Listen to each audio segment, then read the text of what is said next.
தேவனே நான் ஓமதண்டையில் இன்னும் நெருங்கி சேர்வதே என் ஆவல் பூமியில். யோவான் 4:53.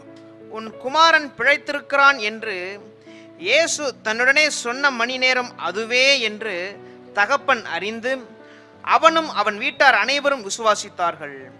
தகப்பன் அறிந்து அவனும் அவன் வீட்டாரும் விசுவாசித்தார்கள். இந்த ராஜாவின் மனுஷன் அவன் சொந்த வீட்டுக்கு வந்துட்டான், ஊருக்கு வந்துட்டான். வருகிற வழியிலேயே வேலைக்காரர் செய்தி கொண்டு வருகிறார்கள், உன் குமாரன் பிழைத்திருக்கிறான்.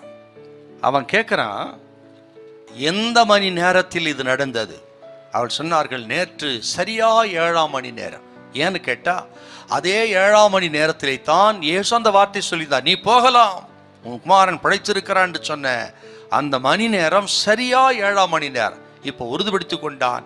இயேசு சொன்ன அதே நேரத்தில் என் குமாரன் சொஸ்தமாயிருக்கிறான் என்று அறிந்து இயேசு சொன்ன வார்த்தை எத்தனை அற்புதமானது என்று சொல்லி விசுவாசித்து அவன் இந்த சம்பவத்தை நடந்தது தன் வீட்டாருக்கு அவன் சொன்னானாம். பார், இதுல ஒரு விஷயம் என்னன்னா, தன் குமாரன் சுகமாயிருக்கிறான் என்று மட்டும் அறிந்து கொள்ளவில்லை, சுகம் பெற்றுவிட்டான் அல்லது சுகம் பெற்றவனை மட்டும் அறிந்து கொள்ளவில்லை, சுகம் கொடுத்தவரை, சுகம் கொடுத்த இயேசுவையும் அவன் சரியாய் அறிந்து கொண்டான்.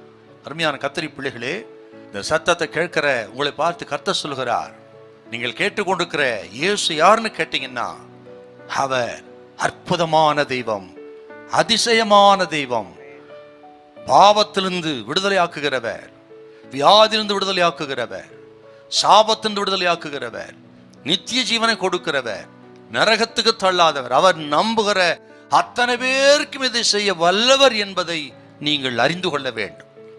அவன் இயேசுவை சரியாய் அறிந்து தன் குடும்பத்தாருக்கு சொன்னான். பாருங்க, குடும்பத்தாரும் இயேசுவை விசுவாசித்தார்கள்.